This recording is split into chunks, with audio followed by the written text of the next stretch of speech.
Hello, all my faculty. I thought this would be easier, so I'll be running this video while I'm sitting with you guys in the presentation.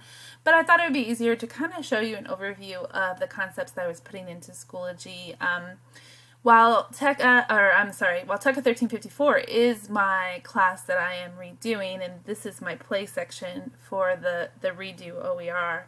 I'm actually rolling out a majority of my practice ideas into Introduction to Teaching, EDUC 1301. I have 3 sections of it, so that helps.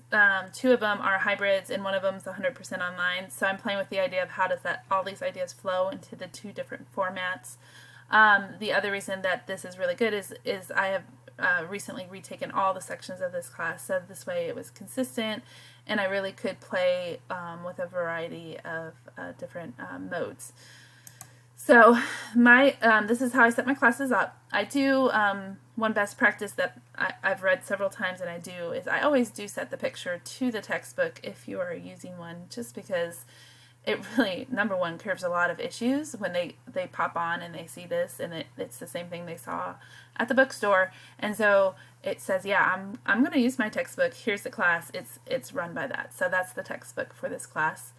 The next piece that we have to put background check requirements. We have to make sure that students know that if they go all the way through our program and they never get into a class, but then they find out they have a background issue, that it could keep them from getting a job as a teacher. So I think it's similar with nursing.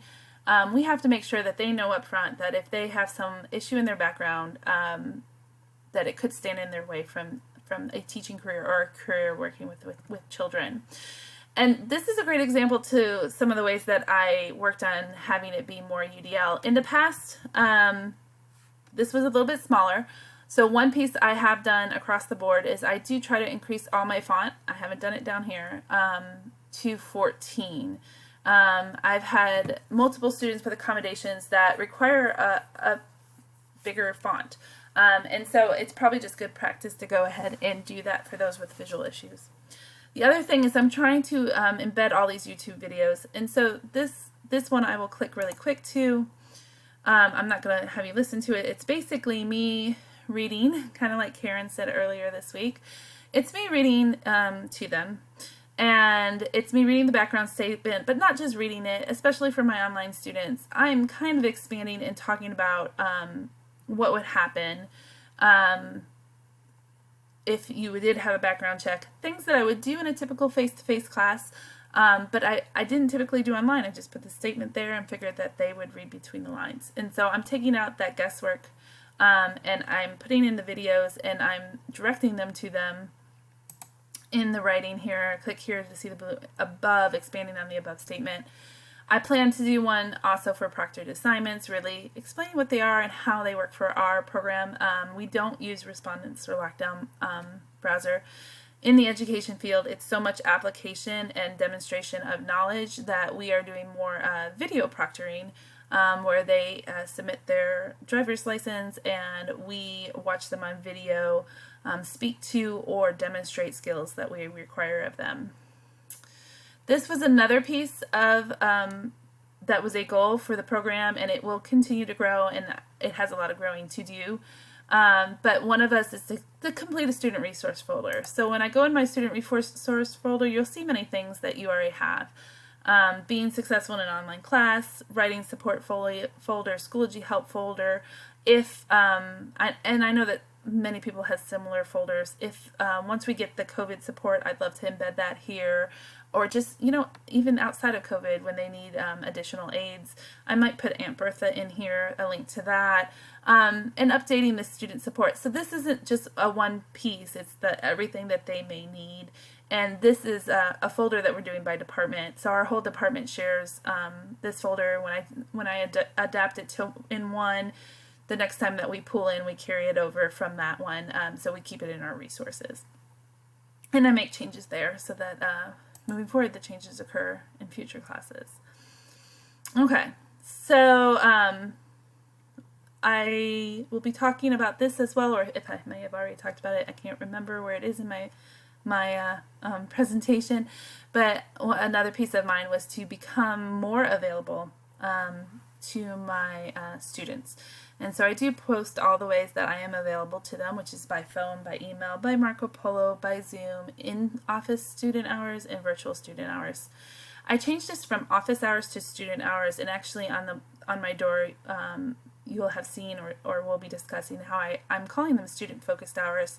One thing that came up in the books and readings and then in a professional development that I went to is that students don't always know what office hours are, and they think those are times when you are working. I mean, to them, being in your office hours means you are working. Doesn't mean that you are there for them. And so I wanted to make sure that they knew that those office hours were their hours. Especially think about some of our first-time students. Then I have general information. I always do my first assignment, which is a syllabus quiz, and every single class has the same thing. We have had to take all our field experience online because schools and early childhood programs are generally not allowing people who are not employed at the schools or early childhood program into the program. And so they are not able to go out, and the governor has waived the requirement for them to be face-to-face for those contact hours. So we did add adaptive release into the online field pathways because it builds. And so they must go through this process. They must watch all of these until they get to the actual portfolio assignment, because these are what give them information to complete the portfolio assignment. This is my first experiment with adaptive release. I intend to take it further. I really want to spiral the curriculum for them and make sure that they are going through each piece. One thing that happens a lot in my classes is because of the content isn't as academic, or it's not seen as academic by some students, they do not do the earlier steps, and they just try to jump right to the assignment, and then they end up losing points because they actually don't have the knowledge that they need to complete the assignment.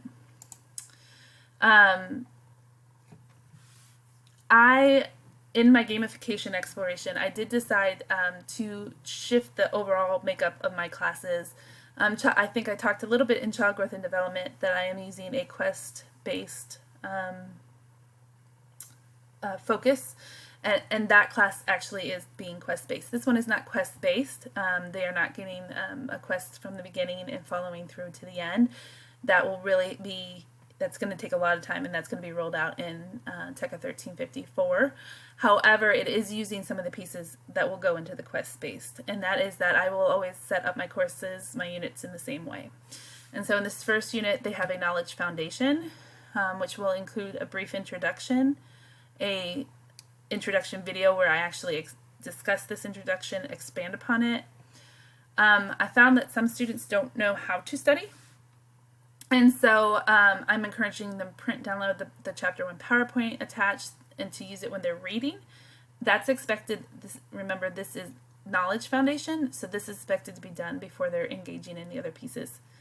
Then they need to get to their textbooks. Google Books does have Chapter 1 free here, so I clicked and made that available to them. And then they complete the Unit 1 knowledge check. The knowledge checks are going to be done through the quizzes, Q-U-I-Z-Z-I-Z-Z, which is really fun. And it's a tool that was designed for the K-12 industry, but remember, this is a class that will be teaching the K-12 industry, so they need to see the different tools and experience them. And so I like them to experience different tools as students. I may do some Kahoots with my in-class students, but this is, you can assign this for homework, and it's similar to a Kahoot. So I'm going to take you to there. They get a link, Become a Teacher quizzes. They do have to sign up for it one time.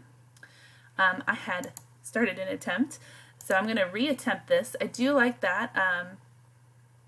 You can allow reattempts if you want to. Sorry, my music is very loud. And so it's similar, like I said, to Kahoot. And they have a certain number of questions. So explain what a content licensure test is in 1 or 2 sentences, and they'll write their answer. That's not the answer, by the way. It goes to the next. For short answers, it gives you credit no matter what. So which of these is not an ISTE standard? It would be this one. Okay. Yay, because it thinks I'm in this class. An example of an intrinsic reward. Seeing a student struggle and complete the book. It does these memes to keep you motivated. Click all the priority and shortest areas discussed in the textbook.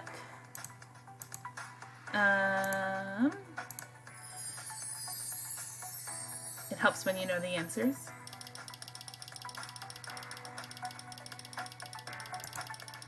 It does these power-ups. You can choose to not allow them if you want.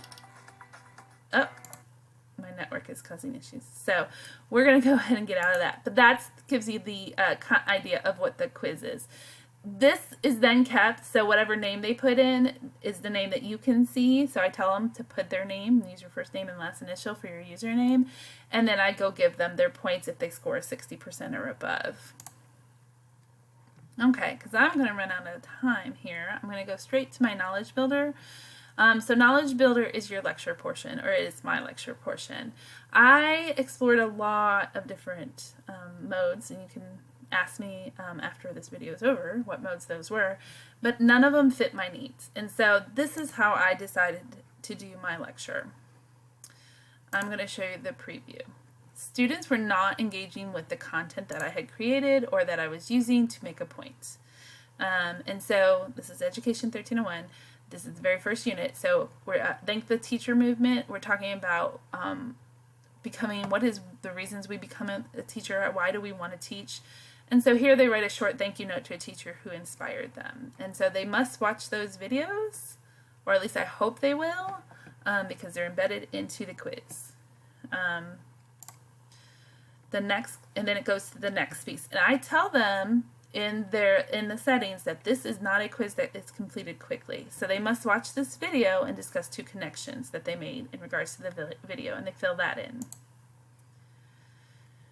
This is an activity that we do in class. This is me discussing it, asking them to go do it. This is me modeling how I built my answers.